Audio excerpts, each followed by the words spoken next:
गुरुवारी दुपारी तिवसा शहरातील वातावरणात अचानक बदल होऊन वादळी पावसाने जोरदार तडाखा दिला। वादळांमुळे ठिकठिकाणी झाडे पडल्याने वाहतूक खोळंबली। अनेक भागात बत्तीगुल झाल्याने वाहनधारकांसह सर्वसामान्यांना चांगलाच फटका बसला।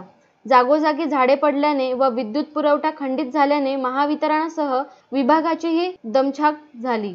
मात्र त्याचवेळी पावसामुळे वातावरणात गारवा निर्माण झाल्याने ऊन व उकाड्यांपासून सुखद दिलासाही मिळाला।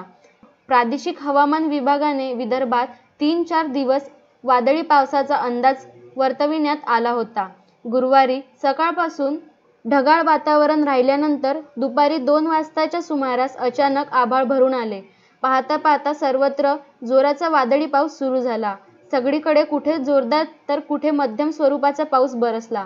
वादळांमुळे तिवसा शहरातील अनेक भागात झाडे व फांद्या पडल्या। विद्युत पुरवठा खंडित झाल्याने शेकडो नागरिकांना पंखे व कूलरविना राहावे लागले। गुरुवारी बरसलेल्या जोरदार वादळी पावसामुळे जागोजागी तुंबले आहे। रस्त्यांवरून पाणी वाहले। ज्ञानीमणी नसताना अचानक पाऊस आल्याने अनेक जण भिजले। पण त्याचवेळी वातावरणात बदल होऊन नागरिकांना काही काळ उकाड्यांपासून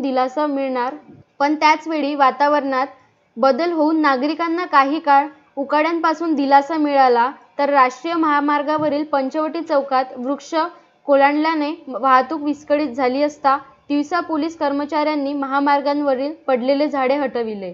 विदर्भ न्यूज ब्युरो, तिवसा।